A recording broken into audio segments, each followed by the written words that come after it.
Hi, my name is Ryan Scott. I'm the co-director for the Black Male Leadership Development Institute, and I'm here to talk about one of our cluster leaders who was a great man. This video will have many different scenes of Evan and have a reflection on his life and who he was here at the BMLDI program during the 7-day residential program in 2017. Evan was not only a great person, but he was a great contributor to the Black Male Leadership Development Institute. And his legacy will live on through the kings that we serve here at BMLDI.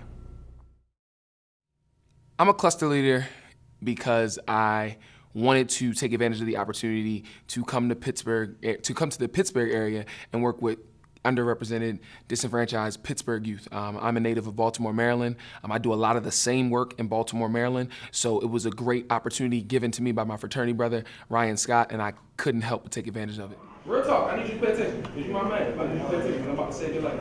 So listen, how many of y'all know who y'all are? Raise your hand if you know who you are. If your hand half raised, I'm not gonna believe you. You say you don't really know? I appreciate that. Hey, I want Mondale to go first. All right, you don't know who you are yet? He's probably the only one. I want Mondale to go first. Okay, so check me out. This is what I do. All right, put your hands up. This is how we're gonna start this conversation. This is how we're gonna start this conversation, and I want this to be open forum because I'm not gonna preach to y'all. I'm gonna drop some gems on y'all. Okay, I'm gonna give y'all something that y'all can take with y'all for the rest of y'all lives, and hopefully you'll naturally water it and nurture it for the manifestation of your destiny. But what we're gonna do right now is I'm gonna give you some things that can just sit with you today. It's an amazing opportunity. It's an amazing experience. To be a cluster leader, you get to work with youth that you can relate to, and also certain situations that you can't relate to. I had the opportunity to speak with a young man last night, and he kind of broke down because he knows that the camp is inspirational, and he knows that it's experiential to him, but this is something he's not used to. He doesn't have, his dad is there, but not really there. So the fact that he is in this place and everyone is trying to be a positive figure in his space, it's kind of awkward for him. And that's something I can't relate to because my dad's always been in my life in a positive way, but I still was able to uplift and empower him and get him to really want to enjoy, and maximize his potential within this situation. So those opportunities like that, to where as though you're able to be a blessing to somebody else, not necessarily from saying you can understand where they come from, but being able to give them a difference of opinion and perspective, that's cultural competence. Who are you? Who are you? Who are you? Who are you? Who are you? Who are you? Who are you? Who are you? Who are you? Who are you? Who are you? Who are you? Brother. Who are you? Who are you? Yeah, there you go, baby. I want them to say that they learned that they are kings. I want every young man here to understand that he was born into royal priesthood. And the only way for that royal priesthood to continue is for him to inspire and spark a change in the mind of someone that comes after him. So I want to build pillars of role models. I want them to tell their story and use their testimony to elevate and help someone else that comes behind them. I want them to stand at the podium and at the forefront in front of them like we as cluster leaders are standing in front of them now in years to come. And the difference between uplift and empower is uplift is a good feeling. I don't want them to feel good for the week. I want them to be empowered. I want to give them resources that can last for a lifetime. Mr. Pittman played a major role with us last year.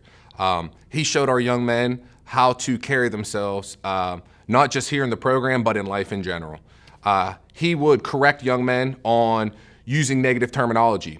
He would call them kings. I'm a very spiritual person, okay? I read the Word of God daily.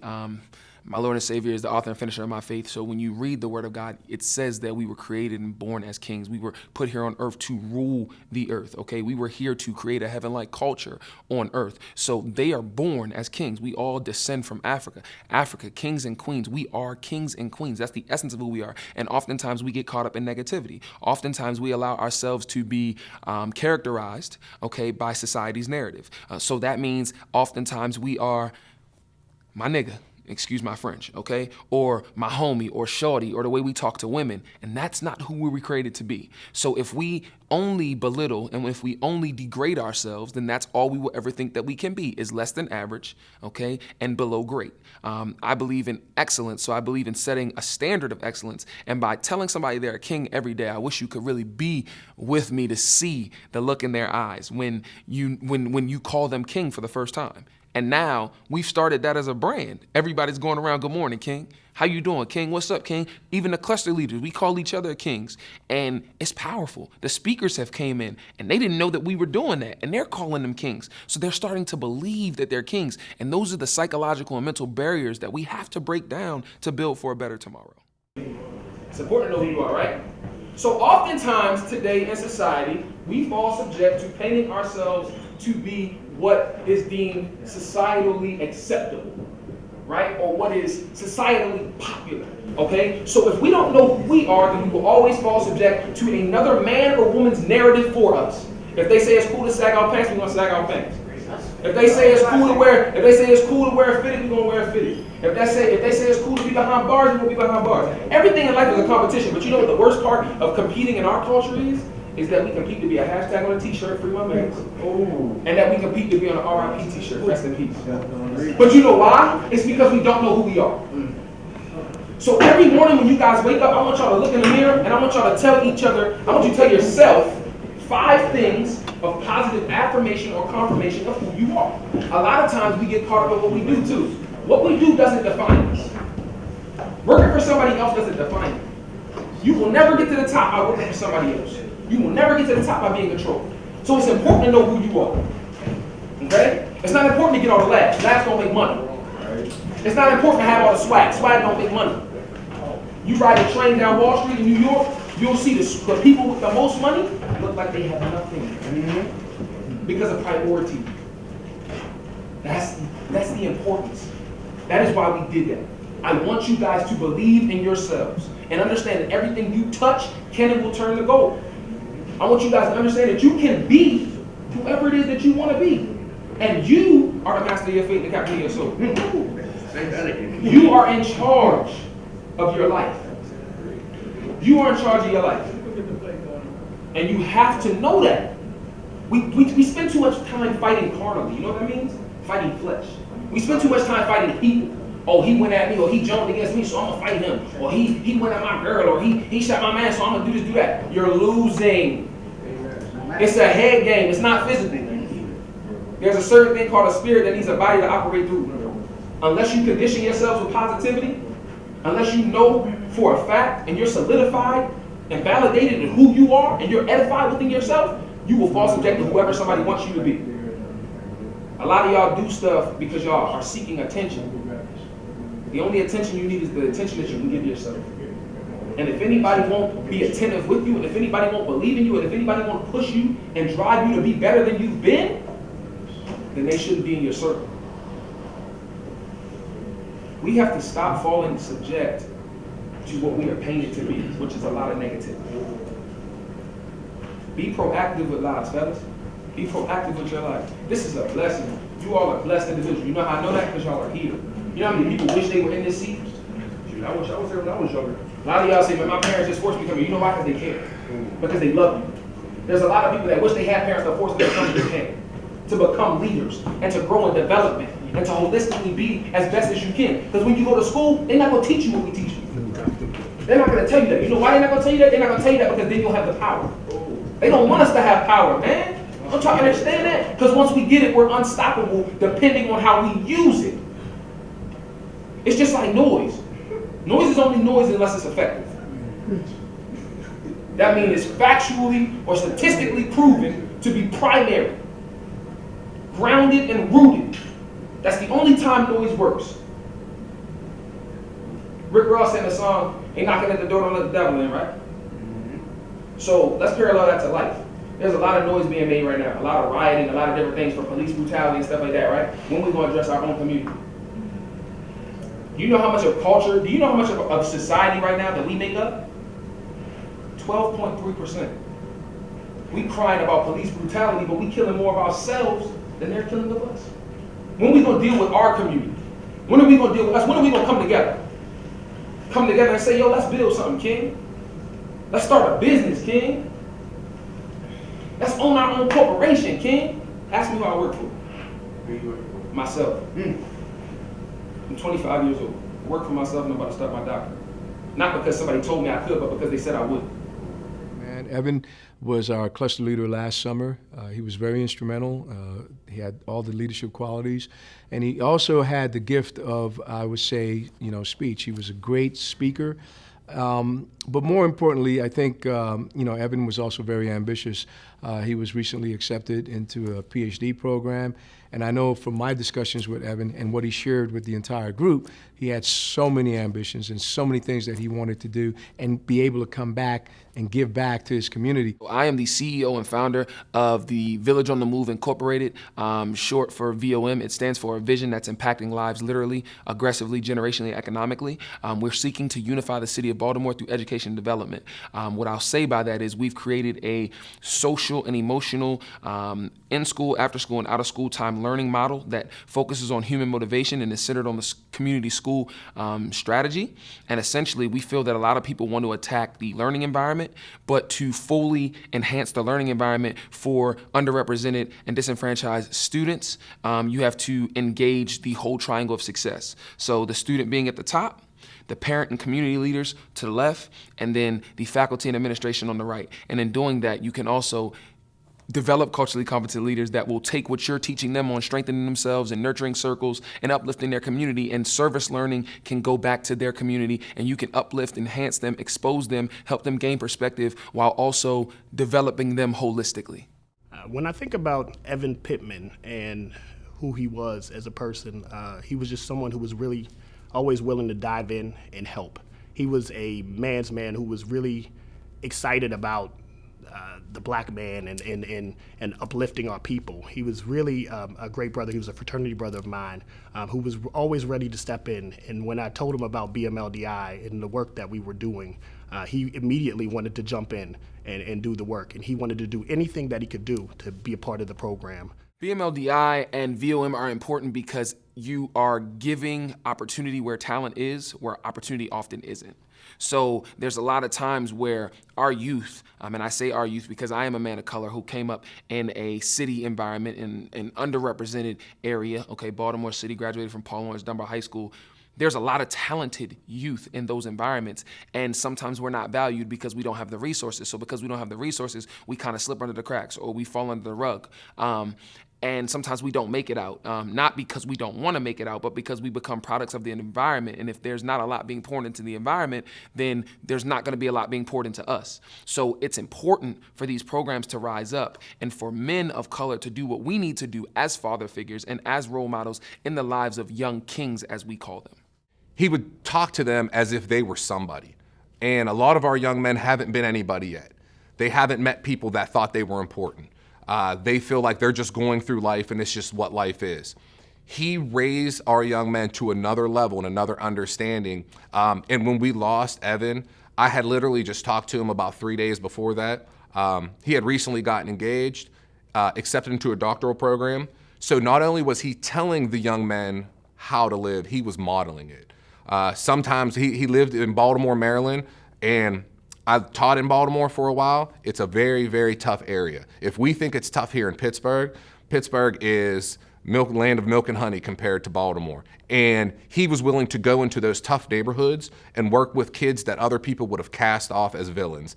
And he made those kids feel like they were heroes.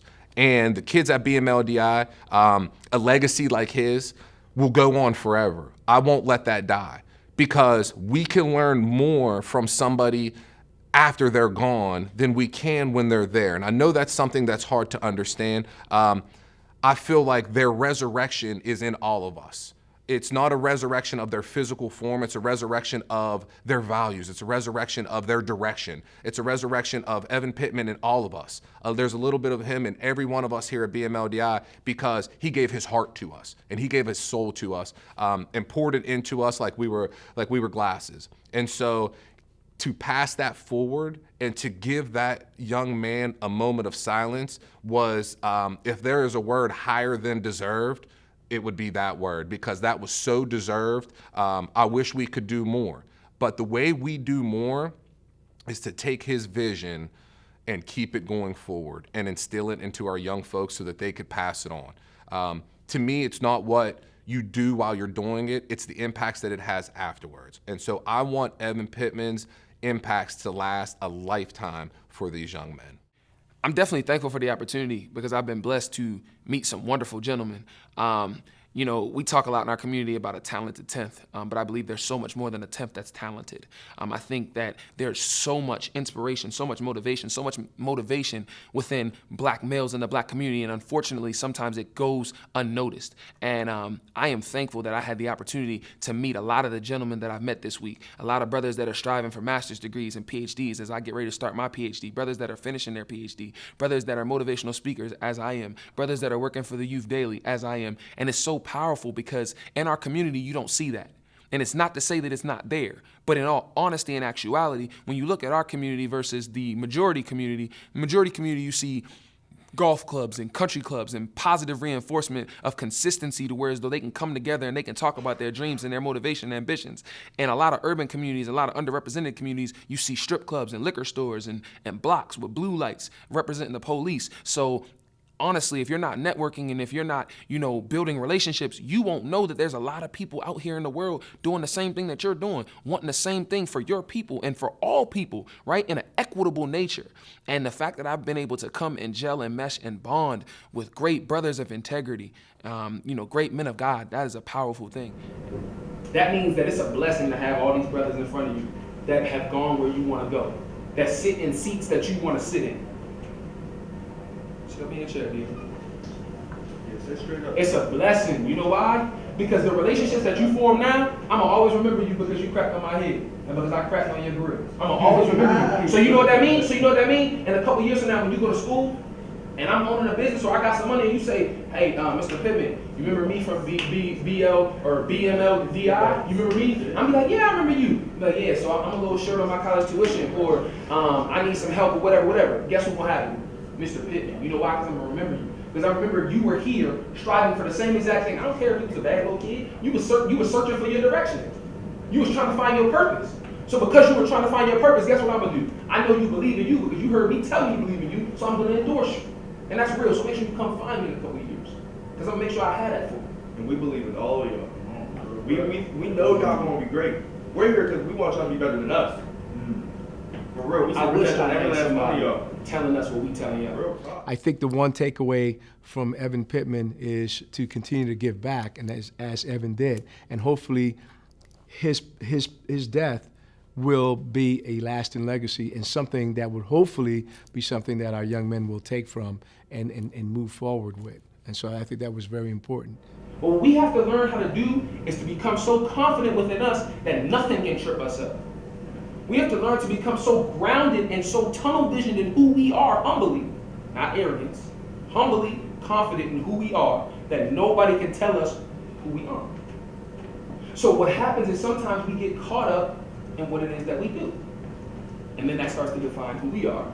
Or sometimes we spend so much time worrying about who somebody else is or what somebody else is doing that we forget to speak life into ourselves.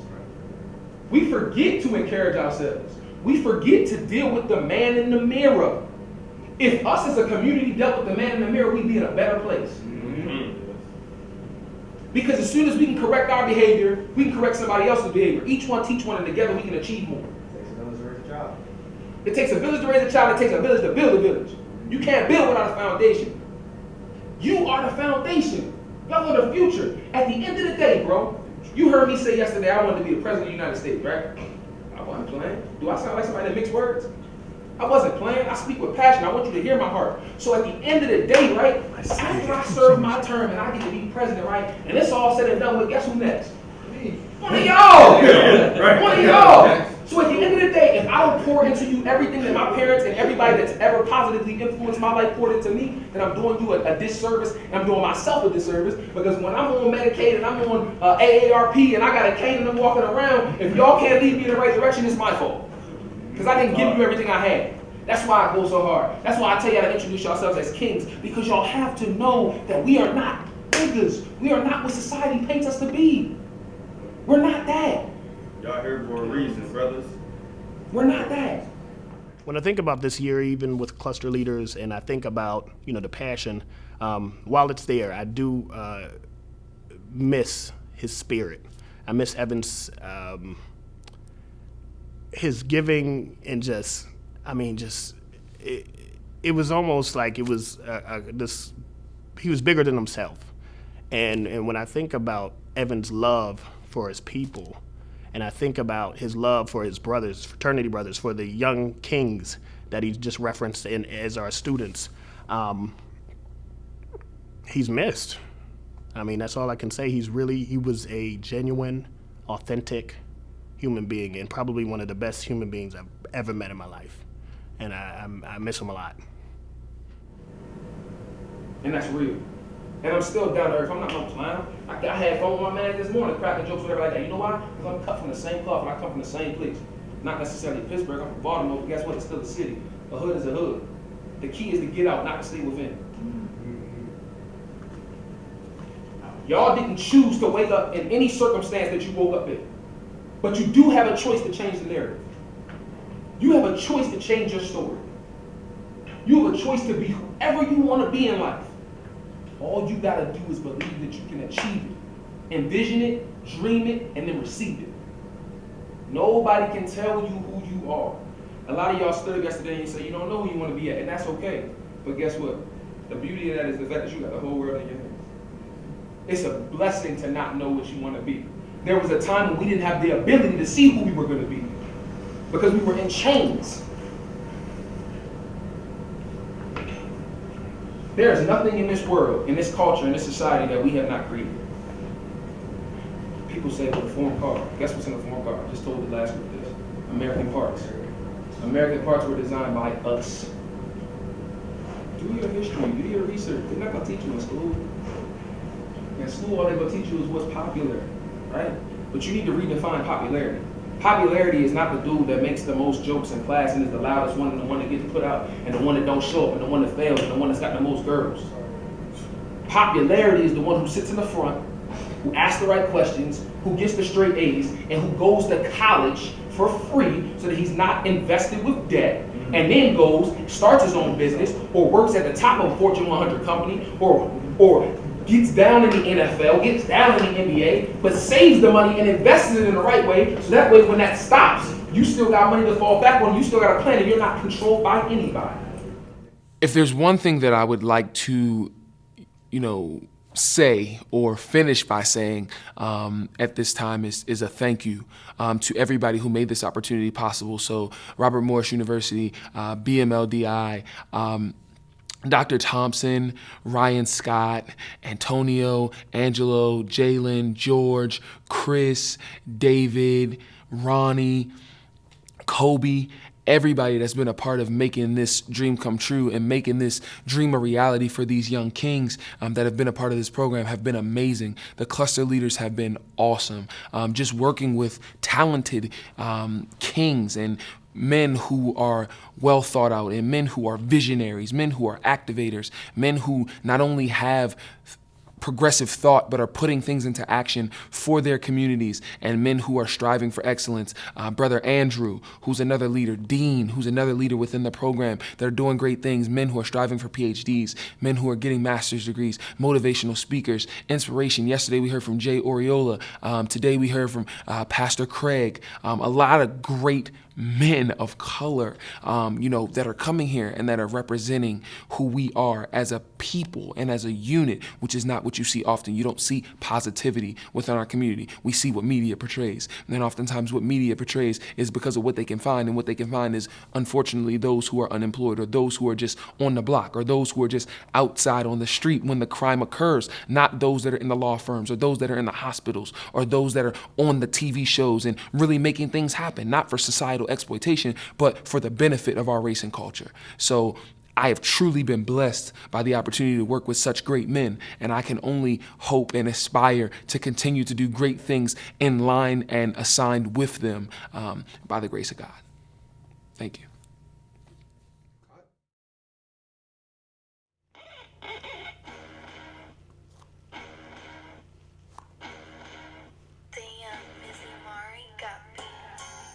Yeah, we kings, but we humble. Yeah, we kings, but we humble. Yeah, we kings, but we humble. Clap it up, y'all. Yeah!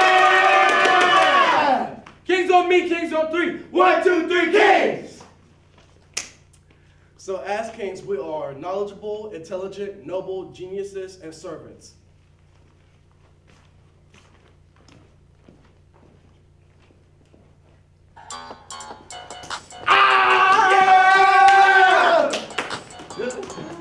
Hey, hey, hey. Yeah! Hey! Hey! Hey! Hey! Hey! Hey! Hey, hold on, oh. Hey, hey, hey. Okay.